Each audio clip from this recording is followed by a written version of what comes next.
Welcome to Cuba. I'm Dina Kadisha, and recently I traveled with the JDC, the world's leading Jewish humanitarian organization, to meet the Jewish community here.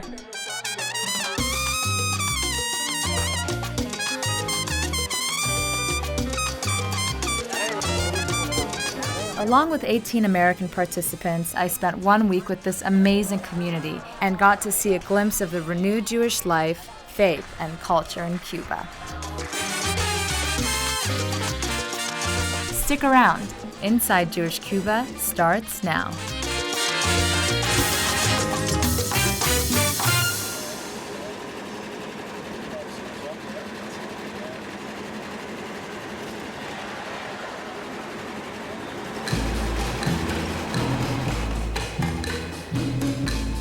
At its peak, Cuba's Jewish community numbered 15,000, and there were 5 synagogues in Havana alone. But all that changed following the revolution of 1959, as the government nationalized property and business and suppressed religious expression. Most Jews fled.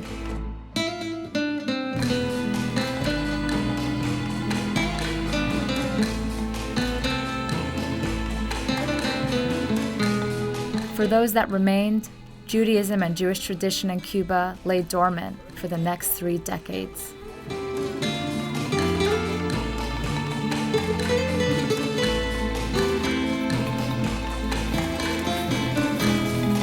In the early 90s, the Castro government began to grant broader religious freedom to its citizens. This opened the door for JDC to reach out to the island's 1,500 Jews.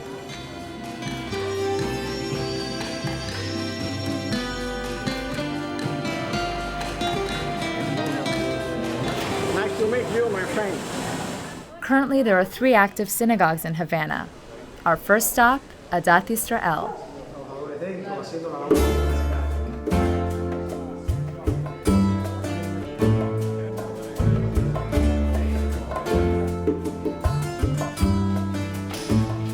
We sat down with Yaakov, head of the synagogue. This is a congregation that is very active, but it's from middle age to seniors. Most of these people, they didn't born in Cuba. They are from Romania, from Poland, from Russia. Everybody here is poor. People cannot afford a congregation. They start to participate in Cuba very active since 1992. So at that time we start to receive the help of the JDC, we start to receiving people, and this congregation never closed the door. But right now we have 125 families, 450 people. The congregation support their members because the donation that we receive.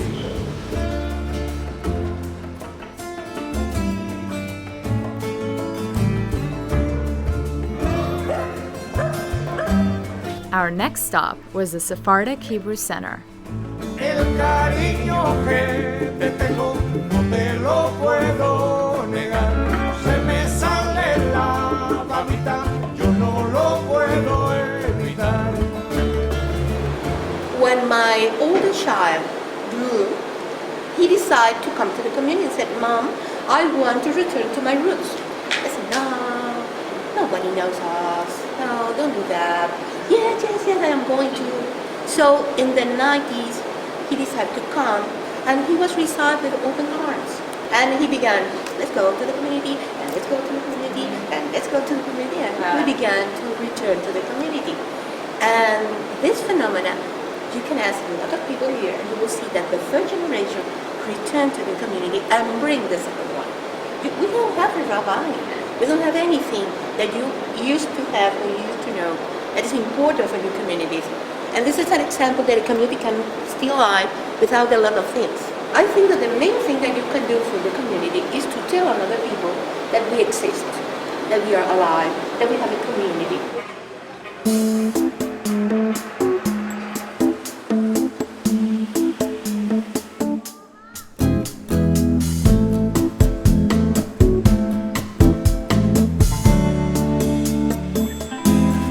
Before our visit to the Patronato Synagogue, we packed up medicine we brought from America to donate to their pharmacy. Responding to a pressing need for medicine, JDC's first project was a pharmacy setup in the Patronato Synagogue in Havana. We got saline, basic things that we take for granted. The pharmacy is a central community resource that serves Jews and non-Jews alike. You have to push it. Right. We had a chance to mingle with some young adults from the Patronato Jewish Community Center to learn more about being Jewish in Cuba. My name is Loandris, I'm 23 years old.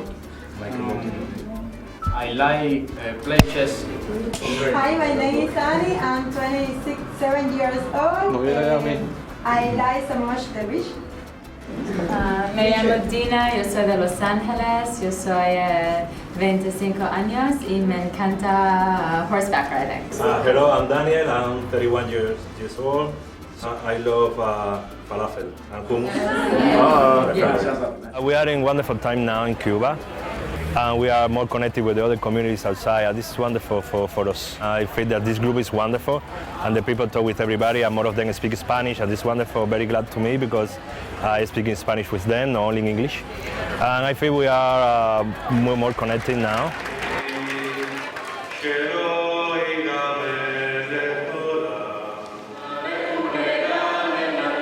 Built in the 1950s, the Patronato is the biggest of the city's 3 Jewish community centers. Jews of all ages gather there for religious worship and education. The Patronato is also home to a JDC-supported computer center and library. While there is no full-time rabbi, members of the community lead services themselves. I hope you learn a little bit about Cuba, about us, and it's a pleasure to be with you and to share with you those days. Thank you for everything.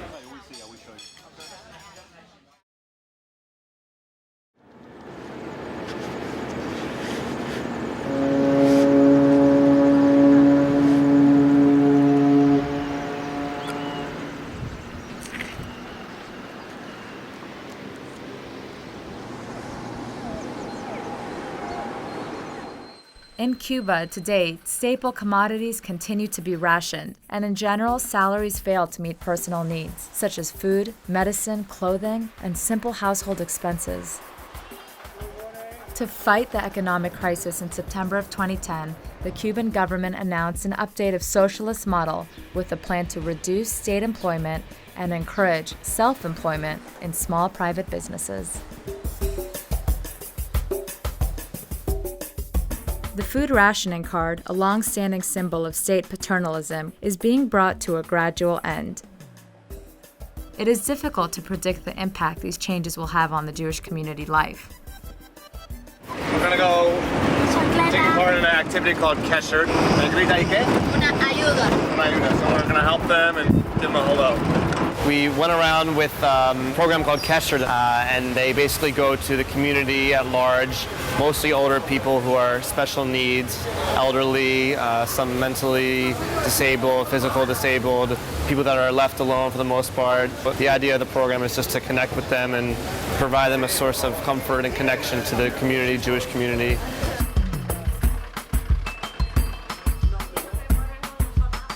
We met with one woman who, again, was by herself, had no contact with her family for years, and we met with 2 very interesting older sisters who lived together in the house that they lived there for 50 years. They were of Turkish descent.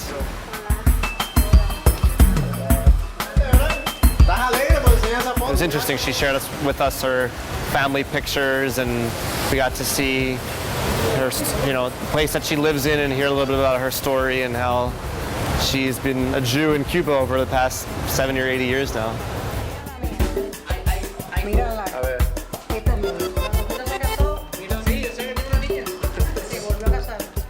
The moment that stuck out most to me was just the joy it brought to these people to see that they were remembered, and the visits alone really brings a lot of happiness to them. I think in their old age, very few people reach out to them, and to know that they're part of a support network is a great opportunity for them to realize that there's people that care about them. She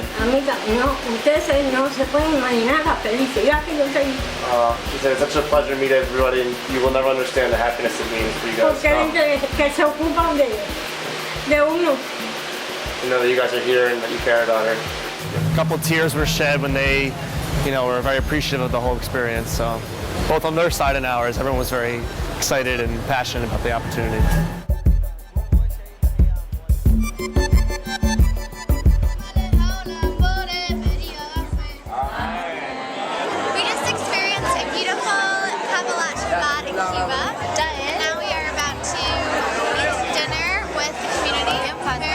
about it. Hi, hello, Shabbat Shalom.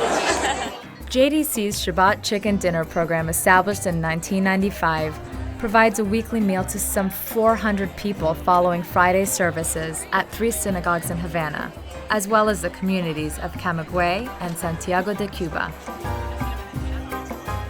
Through this program, Cuban Jews are provided with a warm meal and an opportunity to socialize with their community.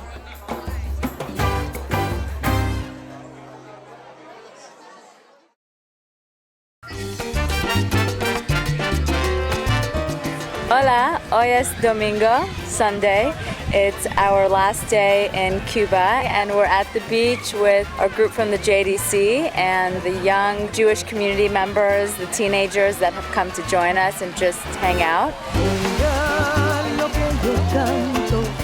Along with the youth from Patronato, we had the pleasure of spending time with younger kids who attend a Sunday religious school program sponsored by the JDC.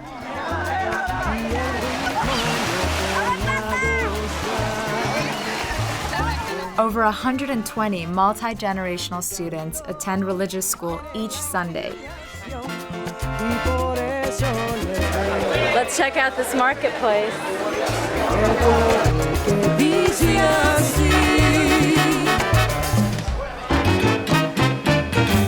Traigo un corito sabrosón, oye qué lindo está.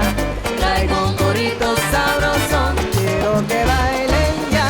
Traigo un corito sabrosón. Ladies and gentlemen, welcome to our last summer party. We want to welcome a group from USA, from the JDC.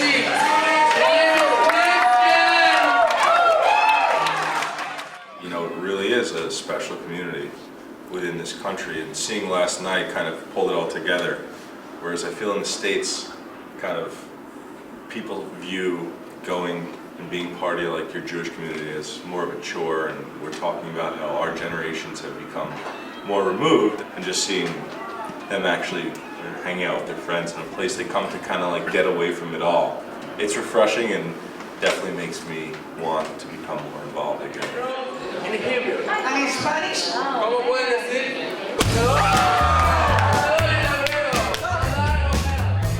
I just think that giving them the dignity to be Jewish and to be like self-sufficient, like watching everybody like pick up, like Daniel the rabbi was like serving me my chicken, like he was like doing everything because he cares so much and he's been given like these opportunities, and it's so amazing. Like the joint like fills the holes but doesn't just like dump fish on the table, and like gives them the tools and lets this community thrive.